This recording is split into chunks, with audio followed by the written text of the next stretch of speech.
So, in the spirit of Peter Lynch and Chris Camillo and others, I take lots of walks around where I live. I go to stores, I just walk around parking lots. And today I took a walk through a parking lot that I frequent a lot for eating, for shopping, and so on. I just want you to take a look at what we saw here that was relatively new, and which is why I wanted to make this emergency broadcast for you guys. Hey guys, just a random walk through a parking lot in one of the wealthiest areas of Dallas. This is one of the wealthiest zip codes in the United States. And I just want to show you some things. Got some businesses here. Papa John's is a place that I would order from time to time. Been here for years. It's closed, guys. It closed a few weeks ago. Papa John's. Notice. For info. Over here we have available. This has been for a few months, but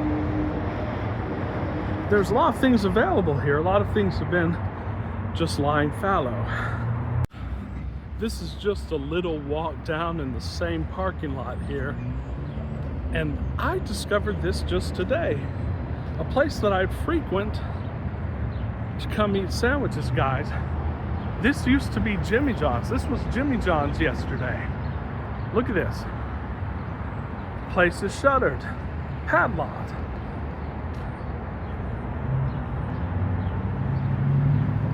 So there's two places that just over the last little while have shut down, guys, eating establishments.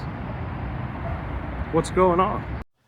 So we're seeing things like this over and over again, especially in restaurants, and there have been a lot of documentaries of late. I've been talking about it for a while. The quality of restaurants, the quality of food, and again, if you study Mises, if you study Rothbard and the Austrian economists, you'll realize that inflation causes this.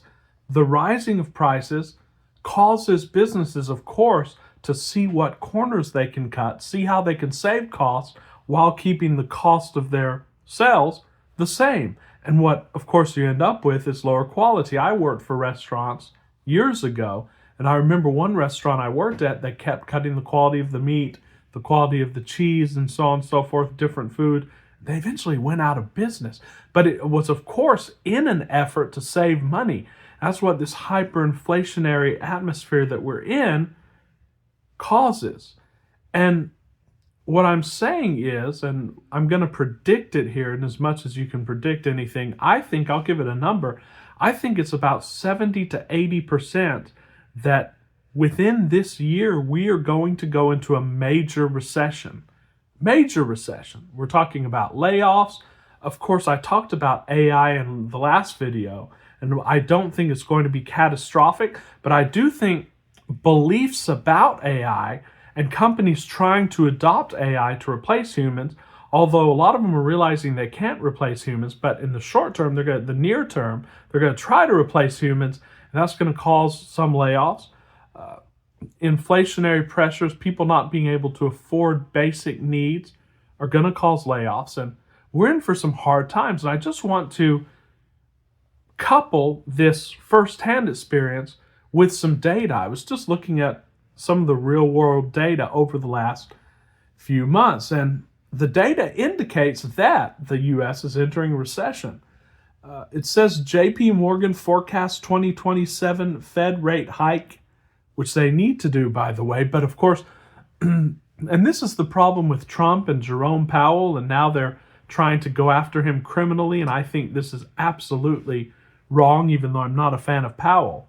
I'm not a fan of the Federal Reserve at all, but Trump wants the Federal Reserve to artificially keep interest rates lower. Remember, that's the disease. The stock market needs to go down. Interest rates need to go up. Of course, that's going to drive the stock market down. That's what needs to happen in order to clean up all of the malinvestment that's been going on since before COVID. And of course, COVID was a huge part of it. But another little data aspect of this, U.S. job growth in December 2025 that we just saw the jobs report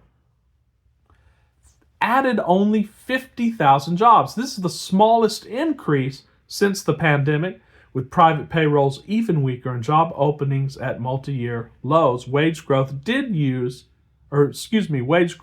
rise. That doesn't offset the weak hiring trends. Slowing or contradictory leading indicators. We have the Conference Board's leading economic index. And of course, as Austrians, we highly distrust these indexes, but it is a good idea to keep up with them to see what other investors are thinking as an investor. And of course, while Austrian economics talks about the fact you can't predict anything, as an investor, I have to try to predict things. So I look at these indicators. Of course, the government always lies, and I take these with a grain of salt, but I look at them nonetheless. And talks about this leading economic index has fallen for two straight periods, with key components like consumer expectations. This is very important, guys, because 90% of this is emotion. 90% of this is what people expect, and consumer expectations are down. Manufacturing new orders and initial jobless claims dragging the index downward. A lot of people have lost jobs over the last few months. GDP growth slowing towards trend or below. Independent forecasts, EY Parthenon, project low real GDP growth for around 1.1% for 2025 to 2026, while of course not negative yet. That's well below the trend and close to stagnation for a mature economy. Now, forecasters, guys, and again, take it with a grain of salt, but with all of the observations here, with all of these places closing, we see these bets going on. Surveys of economists show near 40% odds, and we're not talking about Austrian economists, we're talking about mainstream economists, of a U.S. recession by late 2026, higher than normal. Slowdown in business activity. ISM and industry reports like semi-annual forecasts show sluggish inventory trends and weak manufacturing purchasing metrics. Of course, and just hearing from people I know and family members, guys, people are slowing down their purchases. They don't know what to expect, and so they're not spending a lot of money. Global softness. Eurozone settlement is still negative on current conditions, even as expectations improve in the Eurozone.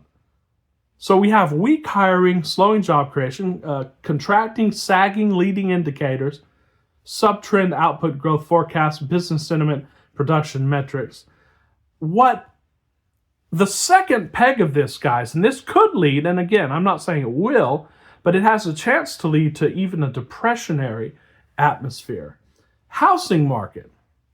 Now, of course, we have the Economic Times talks about housing chill. This has been going on since last year. It's been places like Galveston now. There's been a panic sell-off of houses. People can't sell houses. So U.S. home value growth hits near zero, echoes pre-recession years. U.S. economy, 4 reasons housing will decline in 2026. That's from Seeking Alpha. Redfin's 2026 predictions. Welcome to the Great Housing Reset. And home price growth is nearly stalled. Nationwide housing price growth has slowed to near zero. Home value growth was just 0.1% in the recent data. And guys, that's good, and we're going to talk about that. Rising inventory and slowing sales. And you can see these numbers. These are numbers that are readily available in public sources. A mortgage rate still elevated, guys. So people are being prevented from buying houses by elevated mortgage rates. And it's another reason why Trump wants to artificially lower interest rates through the central bank, or he maybe just wants to take it over and do it himself. What does all this mean? It means that there's a recession coming. It means that we need to be ready, guys. We need to be ready. So first of all, I just want to talk about what we can do to be ready for this. Then I want to talk about why this is good, actually. Yes, for investors, for people like us who are looking to invest, looking for good deals, this is actually a great thing, but what do we need to do to prepare? A few simple things, guys. You need to have an emergency fund if you do not. I know many people even who are making 6 figures who do not have emergency funds, who are paying every month more than they bring in. This is common sense, guys, but we need to make sure that we have an emergency fund.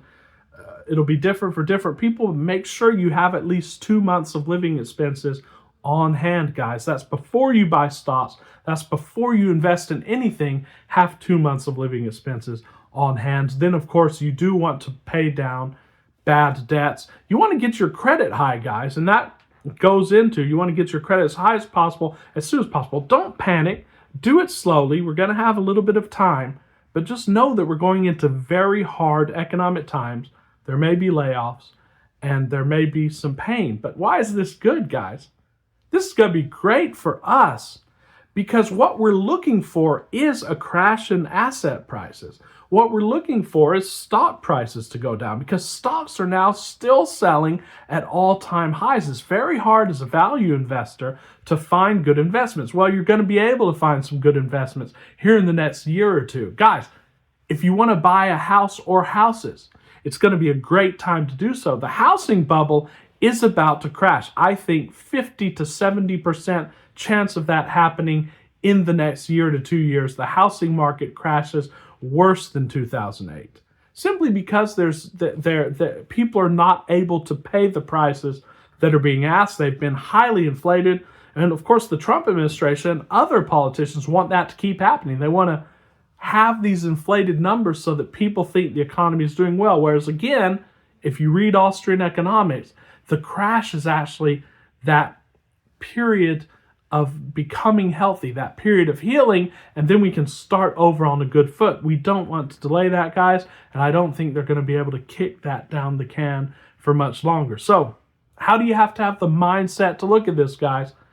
My mindset has always been, I don't go into recession. Recession is what other people go into. I do not go into recession. What I go into is buying mode. And why do I do that? Because I have an emergency fund, because I've paid down bad debts, and now I have money. Whether it be a little or a lot, you will have money to get started in your investment journey. So this is an emergency broadcast, guys. Get ready. It can be a good thing for you if you're prepared. If you've not started preparing, start preparing now, guys. We're going into some very hard times. Gold and silver still has a way to go up. I also believe, contrary perhaps to Peter Schiff, whom I really love and respect, I believe that Bitcoin and crypto also have ways to go up, because they are like gold and silver, whether we like it or not. They are hedges against fiat money. And of course, the value of fiat money is going to zero. We might see it happening in real time. So get ready for it, guys. And we're about to have a really big interview come up in the next few days about this with a heavy hitter. You might know who they are. We've had interviews with him before. So till very soon, guys, this is the Libertarian Investor wishing you a good night and be prepared.